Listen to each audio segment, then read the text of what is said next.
الحبايب مساء الخير. عايزين نتكلم النهارده عن صندوق النقد وطلبات صندوق النقد وازاي يعني بيأثر علينا احنا كشعب يعني. كان في لقاء في قناة العربية مع الدكتور محمود محي الدين. قال لي بقى الدكتور محمود محي الدين الصندوق النقد ده كنا احنا محتاجينه في وقت معين بس، نتيجة بعض الاختلالات المالية والنقدية اللي عدت علينا طبعا في 2015 و2016 للتغلب على بعض الصدمات في الاقتصاد المصري، اللي بعضها اسباب خارجيه والاخر بسبب الاداره والاداره الاقتصاديه المحليه اللي احنا ما كانتش احسن حاجه، يعني اللي كناش موفقين قوي فيها. هو اللي بيقول مش احنا اللي بنقول. قال ايه كمان؟ قال لك احنا بقالنا 10 سنين بندير الاقتصاد المصري بنظام الاقتصاد الازمات وخلاص. فبيقول ان الاوان دلوقتي الخروج من النظام ده، ومفروض يعني ننتهج نهج جديد في إدارة اقتصاد البلد. تمام. عشان ننتقل بقى من برنامج ضبط الاختلالات والمشاكل دي وعايزين مفروض بقى، هو اللي بيقول مفروض نعمل برنامج نمو حقيقي وتنافسي وزيادة صادرات، وكلمة السر تمكين الطبقة الوسطى اللي هي شبه طبعا في الفترة اللي فاتت دي اختفت. تمام. لأن برنامج الصندوق مش بيعالج المشاكل دي ولا بيركز على رفع الفقر ولا على يعني إعادة دورة عجلة الإنتاج. ما بيعالجش المشاكل دي ولا بيركز على رفع الفقر ولا على إعادة عجلة الإنتاج والتنمية والإنتاج والصادرات. ده طبعا نفس الكلام اللي احنا اتكلمنا فيه أكتر من مرة.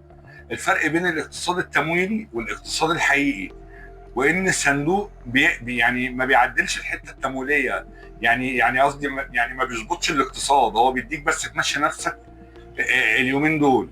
هو بيقول بقى احنا عايزين مثلا يعني ايه نركز الفتره الجايه دي على صادراتنا، هي دي الاقتصاد الحقيقي. الصناعات هي دي الاقتصاد اللي المفروض اللي البلد تعمله. بمعنى بيقول لك اللي ما فيش بلد في الدنيا بتنتج كل حاجه. يعني مثلا احنا عندنا هنا على كلامه مثلا بيقول ان مصر مثلا عايزه تنتج كل حاجه فمش قادره تعمل كده. ازاي؟ يعني مثلا تيجي مثلا تعمل مثلا قلم، هي محتاجه مليون واحد، مليون قلم، هي بتنتج مثلا 1000، فبتضطر تستورد الباقي اللي هو برضه شبه المليون واحد من بره.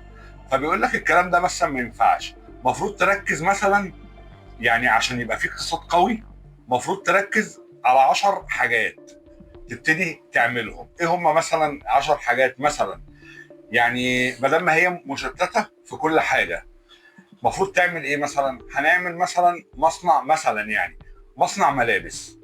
فبيقول لك مثلا هنعمل مصنع ملابس، يبقى احنا دلوقتي لازم يكون هنجيب بلد في حته معينه، مثلا زي مثلا ما عندنا هنا مثلا دمياط في صناعه الاساس. هنجيب بلد دي خلاص بقت لصناعه الملابس. كل ما يخص الملابس وكل ما يخص الليله دي كلها هتبقى فين؟ في البلد دي. وهدعمها وهعمل لها كل حاجه هي عايزاها، طاقه، طرق نقل، مش عارف إيه كل الكلام ده. دي حاجه. الحاجه التانيه كمان يعني بيقول مثلا يعني ما ينفعش تبقى بتعمل ملابس وتيجي مثلا كل حاجه انتاج محلي كله تمام و100 100، وتيجي مثلا على سوسته مثلا في الملابس هي الاساس الملابس او زرار او تروح جاي مستورده من بره. فانت كده بتعمل ايه؟ بتعلي السلعه، بتغليها، لان انت حطيت لها قيمه دولاريه. فبيقول لك مفروض كل حاجه تبقى من هنا، يعني خلاص ما ينفعش اي حاجه تستوردها من بره، ونركز على 10 سلع كده. حتى اللي بيقول لك المستثمر لما يجي مثلا عايز يستثمر عندك في الملابس هيلاقي بلد كامله بتستثمر فيها، او قريه كامله، اسف، يعني مثلا اسكندريه، دمياط، اي بقى، يعني خلاص هي دي بتاعت كذا. واحنا يعني هنكرس البلد دي لكده بس.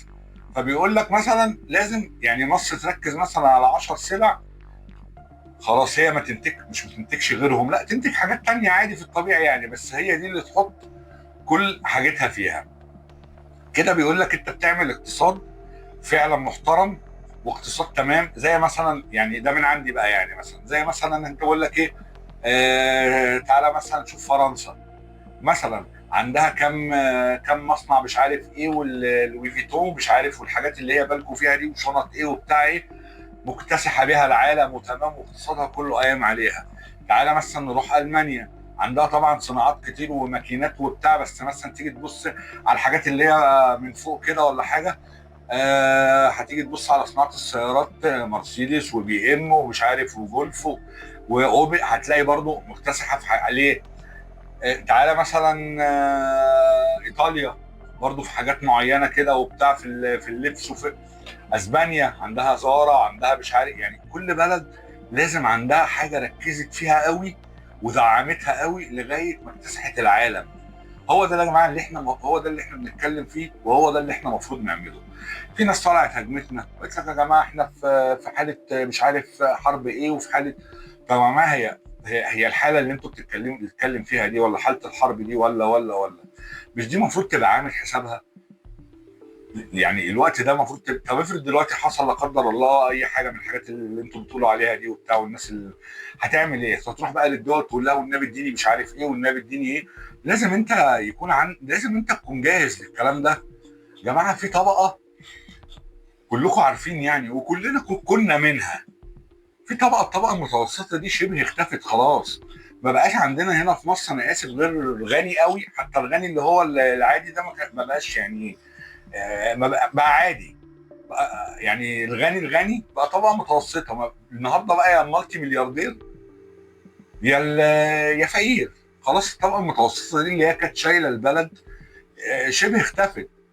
فهو يعني بيقول لك ده حل الاقتصاد المصري اللي احنا لازم نركز. ما ينفعش نقعد ننتج كل حاجه كل حاجه كل حاجه كل حاجه. وسوري يعني يعني هو ما قالش كده طبعا، بس ده الطبيعي يعني. واحنا مش نافعين في اي حاجه. ما انت بتنتج من دي حته 10 ودي 5 ودي مش عارف ايه، ولا انت مكفي سوق محلي، ولا انت مكفي سوق دولي، ولا يعني، وبتجيب كل حاجه برضو من بره وده ما ينفعش. ما فيش اقتصاد يا جماعه في الدنيا بيقوم على كده. وبعدين طلبات الصندوق اليومين دول يعني بتعمل حاجات غريبه غريبه غريبه غريبه. يعني يعني مثلا في الفتره الجايه، والرئيس اتكلم عن الموضوع ده، رئيس الوزراء اسف يعني، اتكلم عن الموضوع ده. اسعار الوقود هتتحرك شهر اكتوبر، اسعار الميه هتتحرك اليومين الجايين، ده الوزير هو اللي طلع قال. واسعار الكهرباء هتعلى اليومين الجايين دول. وفي طروحات كتيره قوي قوي قوي. امبارح الخبير الاقتصادي مش عارف ما اسمه، والله ما انتوا عارفين بقى الاسامي كده، كان مع عمرو اديب الاسبوع اللي فات، بيتكلم برضه على الصندوق وبيتكلم على الكلام ده. بيقول لك ان البلد بقى لها 10 سنين يعني في شويه طروحات كده هي نفسها تعملها، بس هي برضه ايه، اوقات بتجيب، بس هي بيقول لك الحاجات دي اصلا كده كده مطروحه، واسامي تقيله يعني. 10 شركات من ضمنهم وطنيه، ومصر للادويه. مصر للادويه اللي هو سعر الدواء انتوا عارفين عامل ازاي اصلا الفتره دي، والناس بتعاني منه ازاي. يعني الشركات دي مطروحه للاستثمار. المستثمر طبعا عشان يجي يكسب وبتاع مش هيخلي الحاجه بنفس اسعارها، بيقلل عماله، بيجيب عماله من عنده يعني اكتر كفاءه شويه، انا اسف، بيغلي الحاجه بي كل الكلام ده وصافي. ومحطات وقود كتيره قوي كمان كانت يعني بيقول لك من ضمن الطروحات ده، كان بيقول الكلام ده مع عمرو اديب. تمام. وفي يعني بيقول لك كمان في حاجات في بيع اصول كمان الفتره الجايه دي، عشان الصندوق كان بيقول له يعني الحكومه المفروض تطلع من القطاعات دي وبتاع وتسيبها للقطاع الخاص هو اللي يديرها. طب وليه كل ده يا جماعه؟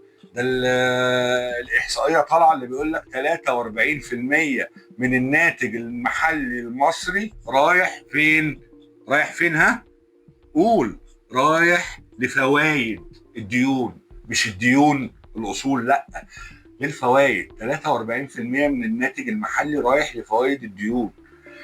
وكمان خلي بالكم بيقول لك في كمان ده رئيس الوزراء كمان لمح بالكلام ده، لمح ايه قال يعني، اللي فيه كمان بيقول لك الصندوق قال له، بيقول له الحصيله الضريبيه لازم تتظبط شويه ولازم تعلى شويه وبتاع ومش عارف ايه. فيا جماعه احنا هنروح فين بقى في الكلام ده؟ احنا قلنا قبل كده يعني الاقتصاد الموازي ده، يعني الاقتصاد اللي هو هاتوا النبي ملمين. طب احكي لكم على حكايه. ايام ما كنت في المحل، ليا ناس صحابي يعني، ناس تقيله قوي قوي قوي قوي قوي قوي، يعني رجال اعمال وناس تمام يعني. كان يجي عليا مثلا ايه موسم، هنعتبر ان اصحابي دول هم صندوق النقد الدولي، تمام. يجي عليا موسم، يعني كنت فاتح محل، هحط لكم صورته، فاتح محل هدايا وبرفانات وبتاع وكده. يجي عليا موسم مثلا زي الفالنتاين في صيف بتاع مش عارف ايه، بيبقى محتاج مثلا اجيب كميه بضاعه بقى كبيره وبتاع، عشان بعدين في الشغل اللي تاجر قبل كده بيبقى فاهم الكلام ده. لما تيجي تاخد بضاعه كاش تاخد سعر خصم على الفاتوره، التاجر يتصل بيك اول واحد يقول لك تعالى نقي اللي انت عايزه، الالوان البتاع المقاسات كل الكلام ده، انت فلوسك كاش. غير مثلا لما تيجي تشتغل، لما تاخد قسط وبتاع يخلص هو الاول زباين الكاش، وبعد كده بالبلدي كده بلغه السوق يقول لك ايه، انت بتروح تاخد ايه يعني، انا اسف يعني، كناسه المخزن، فاهم انت. فانا كنت مثلا يبقى معايا ملمين 20 30 الف 40 الف بتاع مش عارف ايه، عايزني مثلا 40 50 عليهم كده وبتاع عشان اروح اخد شغل مثلا اول الصيف وبتاع، واقعد بقى عليه لا بقى 100,000 جنيه و50,000 وبتاع، كانوا يظبطوا محل وتشيل كمان وراك بضاعه في المخزن وتمام، وتشتغل عليهم كذا شهر يعني، وتكسب منهم تاكل لقمه تعيش يعني. النهارده بقى ال 100,000 وال 200,000 وال 300,000 كمان ما يملوش حته في محل يعني. المهم كنت اروح مثلا لصاحبي من اللي انا بقول لكم عليهم دول، ناس تمام ورجال اعمال تمام والدنيا تمام وبتاع، ايه يا باشا بتاع الحكايه الروايه، اقول لك داخل على موسم وبتاع محتاج زقه كده لغايه شهرين الموسم ولا بتاع 3 شهور كده يعني، اللي انت عايزه يا باشا بتاع.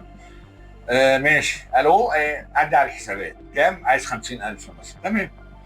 اخد ال 50,000 وبتاع 100 100. آه اروح اجيب بيهم بضاعه، اشتغل، اعمل تمام. اجي مثلا اخر الموسم مثلا خدتهم شهر 6، اجي مثلا نص 9 لاخر 9 تمام، وبعدين بتاخدهم مثلا مثلا بعت ب 20 30، بتروح جايب تاني بعت ب 15، جيب تاني جيب، تقعد تقلب تقلب تقلب تقلب، تلاقي نفسك يعني على اخر ما انت قلبت بقى 3 4 مرات في الفلوس وتمام و100 100، تيجي على اخر الصيف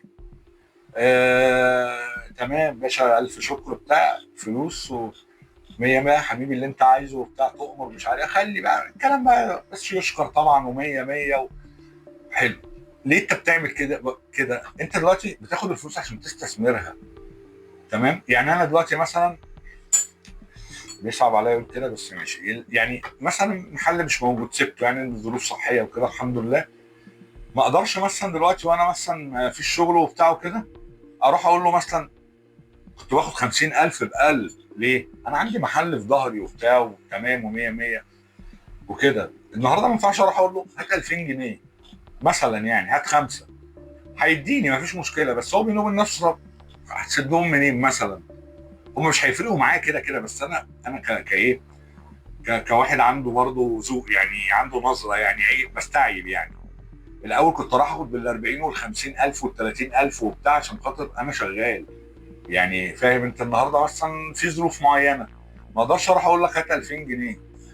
نفس الفكره، اولا انت بتاخد الفلوس من الصندوق بتروح تجيب بيها اكل وشرب والالتزامات ومش عارف ايه وبتاع. طيب تيجي بعد مده عليك فلوس، عليك فوائد، طبعا ما كانش بيبقى فيه فوائد فلوس الحمد لله، دي حاجه كده بيني وبين اصحابي يعني. فاحنا بنتكلم بقى في الناحيه الثانيه، عليك فوائد فلوس وعليك اصول الفلوس ذات نفسها، ده غير الطلبات اللي هو بيقول لك عليها، اسعار وقود، اسعار ميه، ضرائب، الاصول الدوله لازم تطلع، الكهرباء اللي مش عارف ايه، طلبات برضو تعجيزيه. ومين اللي بيدفع؟ احنا بندفع ثمنها جامد، ما احنا اللي متصدرين تحت، احنا ما الدنيا بايظه يعني. فاهم، فهي الفكره يعني، انت حتى مش بتاخد الفلوس دي تدورها بتعمل بيها مثلا مصنعين، عشان هعمل مثلا مصنع لبن اطفال اللي احنا لقينا في عز الازمه وبتاع، ما كناش عارفين لبن اطفال، ولقينا مصنع هنا بالصدفه ورضى يدينا مش عارف ايه وبتاع، مصنع مش عارف ايه، اصدر واعمل وبتاع وهكسب منه مثلا. انا عليا كام مثلا؟ عليا نص مليار لصندوق النقد، وعليهم فوائد مثلا 200، يعني عليا 700 ولا حاجه. حلو، ده انا عامل مصنع اصلا بكسب منه 800 كل سنه، يعني ادفع الفلوس اللي عليا واكسب 100، وفي الاخر المصنع بتاعي كل سنه داير وشغال وبيدخل لي فلوس. حكايه يا جماعه الابره المسكنه دي، يعني واحد سنانه وجعاه كل شويه ياخد مثلا مسكن، كل شويه ياخد مسكن، هو بيسكت يوم اتنين تلاته وبيرجع تاني. طب هنفضل ايه يعني؟ هنفضل على كده لغايه امتى؟ انا بقول لك يعني اسعار الحاجات دي. وبعدين عايز اقول لكم على حاجه، الحاجات دي لما اسعار الوقود بيرتفع، والميه والضرايب واسعار الكهرباء وكل الكلام ده، كل حاجه تحت بتزيد زياده غير عاديه غير عاديه غير عاديه. وبعدين الغريب مثلا يعني انا مش عارف قوي، تلاقي واحد مثلا يعني عربيه نص نقل مثلا شايله مثلا اسف، شايله 1000 كيلو حاجات. زياده البنزين مثلا يعني زادت في التفويله مثلا 200 جنيه. 200 جنيه مثلا تيجي تقسمها مثلا على 1000 كيلو مثلا، يعني تلاقي هنقول الحاجه زادت مثلا الكيلو زاد ربع جنيه، ده يعني الزياده اللي كده يعني. تبص تلاقي الحاجه زادت 10، يعني الحاجه اللي كانت ب 15 جنيه بقت ب 25. طب ليه؟ يعني انت شايل 1000 كيلو في 10 جنيه، 10000 جنيه بتزودها على النقله مثلا، مش هو يعني فاهم قصدي؟ فتزود بالخمس وال 10000 جنيه في نقله، ومثلا التفويله بتاعتك زادت 200 300 جنيه. ليه الافتراء؟ والحاجه لما بتروح للتاجر، برضه التاجر عنده مشكله. يعني انا كنت متاجر وفاهم، كنتش والله بعمل كده عمري. التاجر يجي مثلا دلوقتي كان بيشتري مثلا 100 كيلو حاجات مثلا ب 1000 جنيه، النهارده بيشتري 100 كيلو حاجات لما الحاجه بتغلى وبتاع ب 1500 جنيه. فهو زود دلوقتي مثلا راس ماله، زود بتاع، فيقول لك مثلا 1000 جنيه مثلا المفروض تكسب ب 500، دلوقتي ال 1500 لازم يكسبوا 2000 وشويه يعني. هو برضو هامش الربح بتاعه برضو هو بيزوده. فكده يا جدعان حرام، يعني احنا لازم والله العظيم ثلاثه احنا لساننا دلدل. ما ينفعش الكلام ده، لازم اقتصاد فعلا بجد بجد بجد، يعني يشتغل معانا بما يرضي يعني. لازم، ما ينفعش يا جماعه الحاجات المسكنات دي، ما تركز فعلا على كام سلعه، 10 سلع 50 سلعه مش عارف، يعني ركز على شويه حاجات كده تنتجها بجد صح الصح، تعمل منها اكتفاء وتصدر منها واللي وتدخل بقى عمله بجد، وتخلي الناس يعني البلاد تتخانق عليك وتقول لك والنبي انا عايزه من، معلش طب الانتاج الجاي عشان انا خلاص فين يا جماعه الكلام ده؟ احنا عايزين نوصل للكلام ده بجد، يعني البلاد تتخانق علينا عشان نديها حاجه. زي مثلا ما احنا بنتخانق، يعني لما حصل حرب في بدايه حرب روسيا واوكرانيا بقينا نجري على الدول ونجري عايزين قمح، عايزين والنبي ادونا اعملوا. ما انت كنت بتاخد من اوكرانيا ومن روسيا، وكان في بدايه المشاكل في مشكله، وبقت تجري شويه على الهند وشويه مش عارف عليه وشويه. ليه؟ البلاد دي ركزت مثلا في حاجه معينه، كل الناس بتجري عليها عشان خاطر تاخد منها الحاجه دي. ليه انت مش بتعمل كده؟ هات لي سلعه واحده في مصر يعني بتتصدر بره وعندك اكتفاء منها ذاتي هنا وبتدخل منها. اكيد بنصدر حاجات يعني، بس بكام وبيتدخل لك ايه؟ ما هي دي برضه المشكله. لازم تركز صح عليها وتعمل منها انتاج صح، وتعمل اكتفاء ذاتي لدول كتير وليك يعني لازم يا جماعه الكلام ده. شغل هات بس امشي نفسي وبتاع ده شغل ده خلاص كان زمان وعدى. دلوقتي ما فيش الكلام ده يا جماعه. دلوقتي مثلا بلد زي السعوديه اللي هي ما شاء الله ما شاء الله ما شاء الله عندها فلوس ما بتخلص ما بتخلص، عندها حاجتين يا جماعه ما شاء الله عليهم، بترول وطاقه وكل الكلام ده. 11 برميل 11 مليون برميل يوميا، عايز ايه تاني؟ وهم يعني 35 ولا 40 مليون نسمه يعني. وعندهم الكعبه يعني طبعا. ومش كده وبس، الناس اللي بتروح كمان بتصرف هناك مليارات يعني. ومع ذلك قال لك بغض النظر انت مع ضد صح غلط ماليش دعوه، انا بتكلم هم فكر. قال لك عايزين برضو نجدد، ما نعتمدش برضو على الكلام ده بس. عايزين مثلا بيعملوا دلوقتي انت دلوقتي كنت بتروح تتفرج على ماتشات الكوره فين؟ هنا وهنا وهنا وهنا. لا يا عم ما تشغلش بالك، تعالى لي السعوديه انا هجيب لك اللعيبه دي كلها لغايه عندك. بقى في استثمار في الرياضه، بقى في استثمار النهارده. احسن حاجات الملاكمه والمصارعه والكلام اللي بالكم فيه ده وبتاع بقى يتعمل هناك. فلوس يا جماعه داخله وفكر، كل واحد على حسب فكره، مع ضد. انت يعني انت لو جيت مثلا هنا قلت انا خلاص ههتم بزراعه مثلا الطماطم وهصدر لكل انحاء العالم، انت حر، انت شايف انت يعني هما برضه حرين. السعوديه برضه راحت في مره، عندها بس مشاكل في سلع معينه، في بتاع معين مش عارف ايه، وبتستوردها غالي وبتاع، قالت لك لا. قامت طالعه على الارجنتين مأجره ارض، بس ارض يعني. الارجنتين للاسف ما بتبيعش، بتأجر. تيجي عايز تستثمر، تعالى حبيبي أجر. استصلحت اراضي هناك السعوديه وبتاع، وبتزرع حاجات معينه وكده. ايه المقابل؟ طب يا ارجنتين، لا يا باشا مفيش مقابل، العماله كلها من عندي وهاخد نسبه من المحصول. بص الجمال والشغل والحلاوه. ولا عجزتهم، ولا قالت لهم اطلعي عند مدام عفاف على راي عمرو اديب، وقف اعملي كذا وسوي كذا والورق والبتاع. لا لا لا، مفيش الكلام ده. تعالى يا حبيبي، مش عايزه كمان فلوس. انت هتشغل كام واحد هنا؟ مثلا 20,000 30,000 100,000 في الاراضي طبعا شاسعه يعني، مش راح تاخد فدانين يعني. هتشغل الناس دي كلها من عندي، تمام، وهاخد نسبه من المحصول. فين يا جماعه الكلام ده؟ ليه انت ما بتعملش كده؟ ليه يعني لو انت عندك حاجات معينه هنا مثلا مش عارف. ده احنا عندنا اراضي يا جماعه، ده بيقول لك المانجا العويس والمانجا الفونس دي، الناس الاجانب في سنه من السنين بقى يجوا ياخدوا المانجا والبذر والحاجات دي من هنا ويزرعوها في عندهم في اراضيهم، ما بتطلعش نفس الشغله، نفس الكلام. والمانجا مثلا الفونس دي، يعني اكيد المانجا برضو يعرف يعني، حاجه دي بتطلع كده 20 يوم في السنه كده وخلاص. دي حاجه مثلا، ده انت ممكن لو اتكيت عليها حاجه زي كده وبتاع. انت ارضك هنا مثلا في السلعه دي غريبه الشكل، بتطلعها طعم وريحه وجوده وحاجه خيالة الخيال. ما بي يعني اهتم يعني، شوف بقى انت عندك ايه من الكلام ده. وبعدين انا اسف والله ما قصدي اقلل منهم، هم بيعملوا شغل على اكمل وجه، وصورتنا بره تمام و100 100 ومفيش اي مشاكل. السفراء بتوعنا بره دول ليه مش بيشتغلوا على البلاد اللي هم قاعدين فيها؟ يعني مثلا يعني الخارجيه مثلا تبقى مع الصناعه والزراعه وبتاع.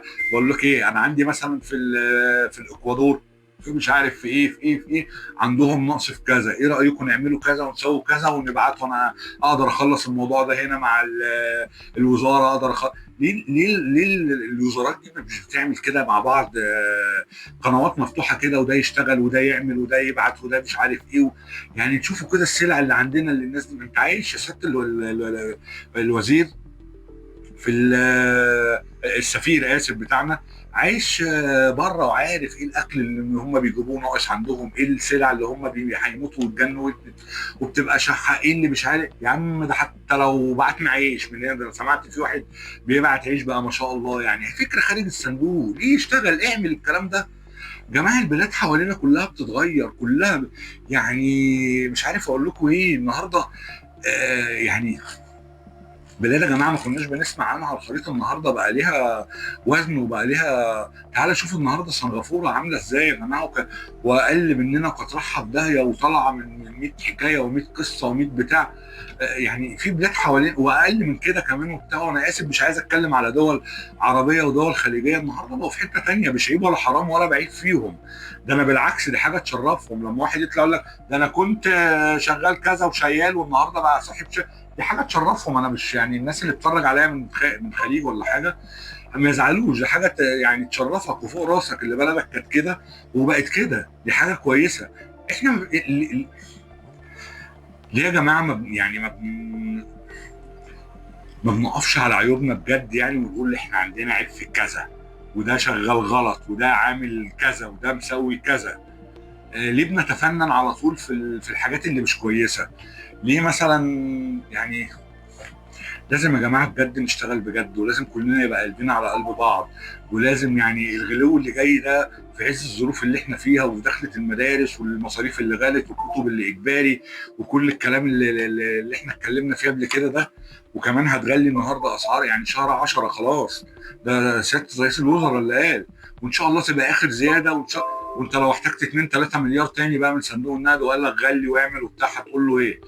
هتقول له لا انا قلت للناس خلاص دي اخر زياده؟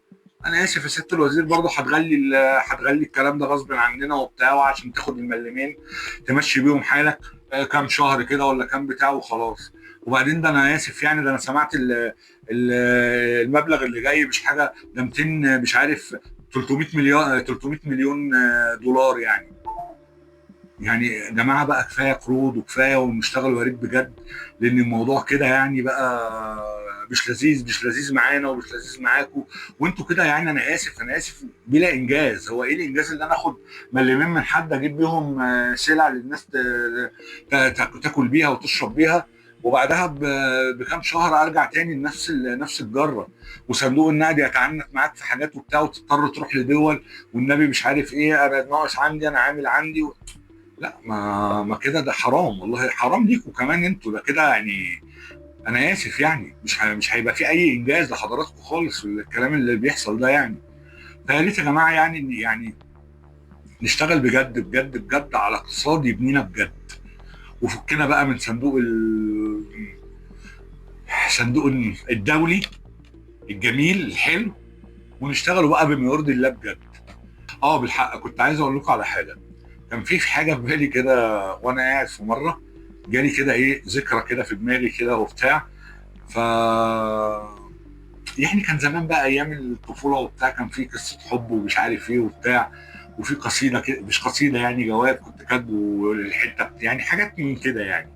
فكنا عايزين نعمل فيديو يعني من كده، ايه رايكم؟ انا باخد رايكم يعني، اللي احنا نعمله ونقارن مثلا بين يعني الحب في الزمن، مش زمن انا بقى مش 100 سنه يعني، يعني مثلا من فتره زمان، ايام بقى ما كانش فيه واتس ولا فيس ولا تليفون، ما كانش فيه غير التليفون الارضي، وبين مثلا الوقت ده يعني، نعمل كده ايه كده، وازاي الواحد كان يعني كنا بنتعامل ازاي ونروح ازاي وبتاع، حاجه من الذكريات كده يعني، نخرج شويه بيها بره ايه يعني الضغط اللي احنا عايشين فيه ده وبتاع.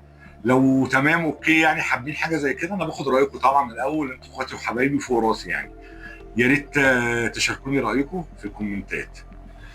ما تنساش اللايك المتين، تشترك في القناه عشان يبقى لك مكان على طول في كل قعده بنعملها من قعده صحاب. كان معاكم اخوكم محمود، سلام.